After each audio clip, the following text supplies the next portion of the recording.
Assalamualaikum warahmatullahi wabarakatuh. Kembali lagi bersama saya Lutfil Hajar dari kelas B25 dengan NIM 238 1130 960. Untuk pertemuan kali ini saya akan menjelaskan sedikit materi dari mata kuliah pengembangan kurikulum sebagai tugas akhir semester. Selamat menyaksikan. Pernahkah kalian bertanya, bagaimana teknologi telah mengubah cara kita belajar dan mengajar? Di era digital ini, perkembangan teknologi bukan hanya soal perangkat canggih, tapi juga bagaimana teknologi membentuk interaksi sosial dan pendidikan. Dalam video ini, kita akan membahas salah satu bab penting dari buku Kurikulum 21 karya Heidi Hayes Jacobs, yaitu 5 Socio-Technology Trends That Change Everything in Learning and Teaching. Mari kita jelajahi bersama. 5 Socio-Technology Trend pada pembelajaran pengembangan kurikulum abad ke-21 ada 5 tren teknologi sosial utama yang mengubah segalanya dalam pendidikan, yaitu social production, social network, semantic web, media GERD, dan non-linear learning. Untuk pertemuan kali ini, mari kita fokus pada 2 tren utama, yaitu social production dan social network. Tren yang pertama adalah social production. Social production atau produksi sosial adalah konsep di mana individu atau kelompok menciptakan, berbagi, memadukan, dan mendistribusikan informasi atau konten secara kolaboratif melalui teknologi digital. Berbeda dengan model tradisional produksi yang biasanya dilakukan oleh profesional atau institusi besar.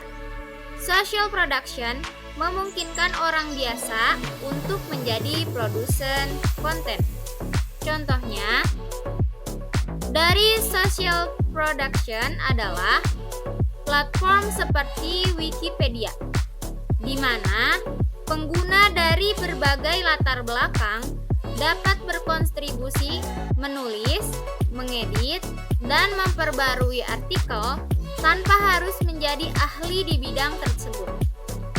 Demikian pula di YouTube, blog, atau media sosial, siapapun dapat membuat konten, berbagi ide, dan menyampaikan pesan kepada halayak global. Dalam konteks pendidikan, social production memberikan kesempatan bagi siswa untuk menjadi produsen informasi, bukan hanya konsumen. Misalnya, siswa dapat membuat blog pendidikan untuk berbagi pemahaman mereka tentang suatu topik.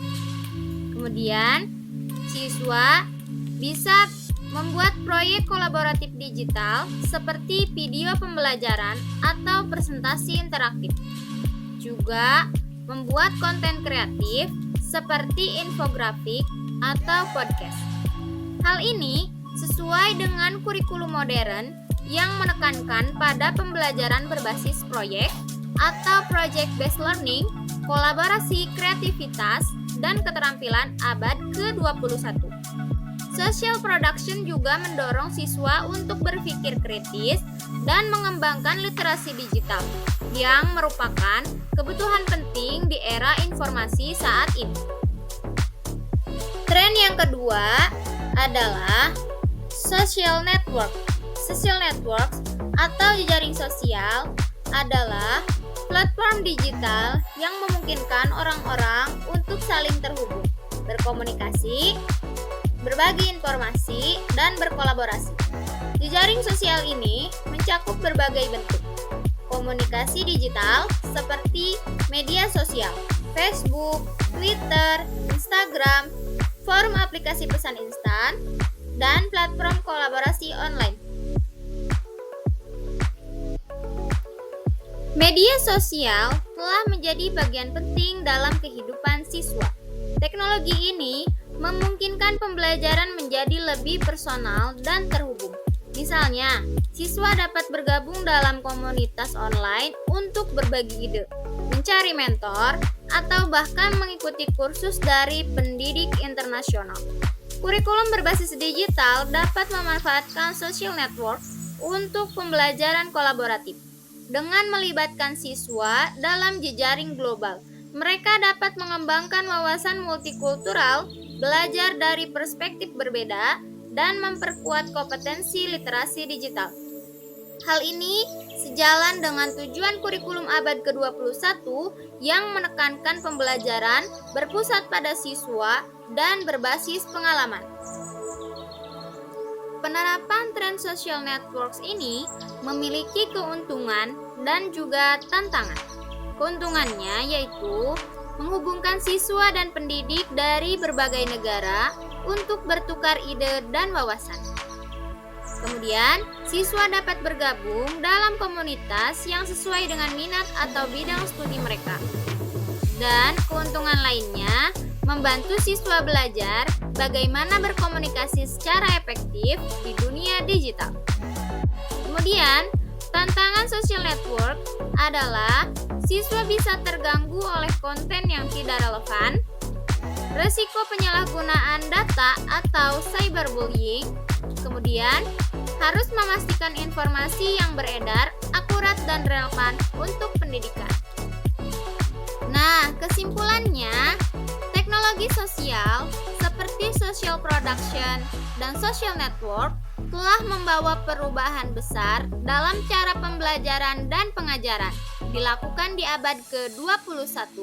Teknologi ini tidak hanya memungkinkan siswa menjadi produsen konten yang aktif, tetapi juga mendorong kolaborasi global dan menciptakan komunitas pembelajaran yang lebih inklusif.